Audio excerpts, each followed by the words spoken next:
roars and rattles of the Merseyside greet the Everton attacks. For 133 years, it's been the wonder of Walton, the lifeblood of Liverpool's Blue Bloods. Iconic. The Grand Old Lady is iconic. For many Evertonians, the 1985 European Cup Winners' Cup semi-final was Goodison Park at its peak. It still brings goosebumps to me. I think it was about 50,000 on. You know, they were on the St. Hugh's chairs roof and it was just unbelievable. It was like a wave. You could cut it. You could cut the atmosphere. It was that good. And it's just sensational. It led to their only European trophy, but here they also cheered 8 championships and 5 FA Cups. There might be a few people just taking the odd souvenir from Goodison Park as they lead. If you can get away with it, what would you take from Goodison Park? I need a furniture van, if I'm honest. There's a picture of me in the tunnel with the European Cup Winners' Cup. There's all pictures, the top story at Goodison Park, of all the teams that have played. If I could nick all them pictures from way back, I'd nick them. So if you go missing, you know where to come.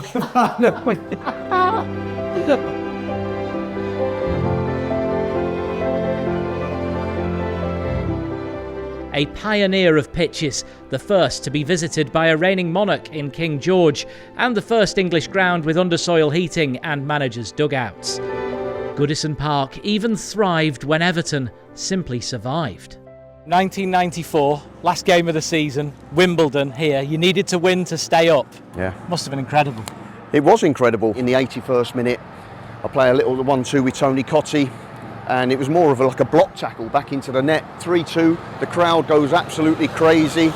Even these boys here, even the ground staff and everybody just went absolutely ballistic. It went from being potentially a disastrous day to a day that nobody's ever forgotten about. The crowd just running onto the pitch. I actually had the ball under my arm and I'm thinking to myself, I've got the match ball here. Punch, bang, ball disappeared. Somebody's got it somewhere.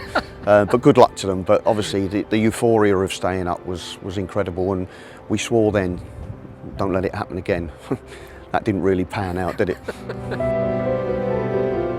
So, fans have been flocking to this place since 1892, and after watching 2,791 Everton matches, the fans have grown rather attached to their own little piece of this club's history. Excuse me, mate, you're in my seat. Oh, I'm sorry. Paul has been enjoying this view for more than 60 years, so he, like thousands more, is buying his seat. It means so much. It means everything. On my right here, I've got Kieran and Sean, who've been sat next to us for a long time now. My son Mark sits there, my wife Janice sits there, John, his family sit there to the left. And I'm really going to miss that sense of community when we leave. I would struggle to adjust to normal life if I couldn't sit in this seat in my back garden.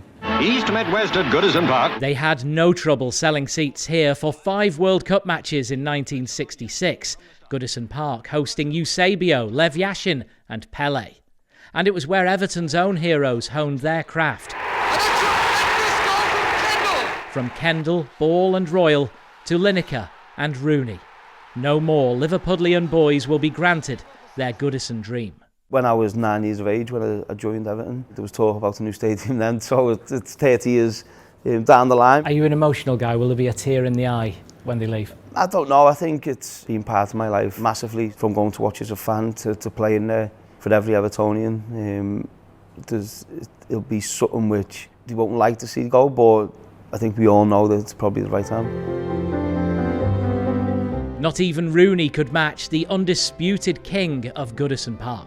William Ralph Dean, the one and only Dixie. Dixie Dean's 60 goals in a season, still an English record.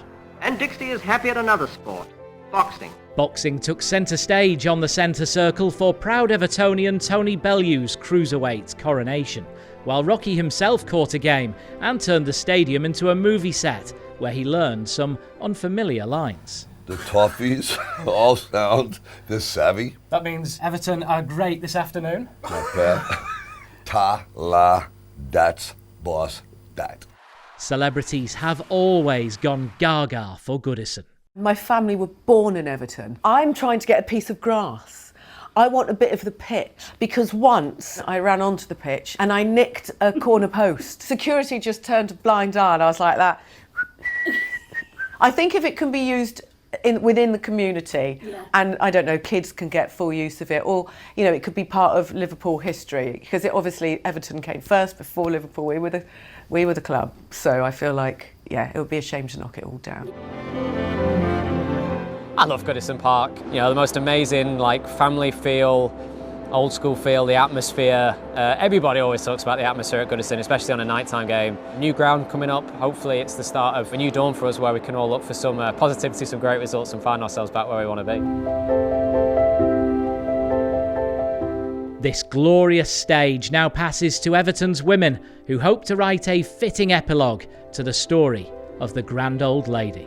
Chris Hall, ITV News, Goodison Park.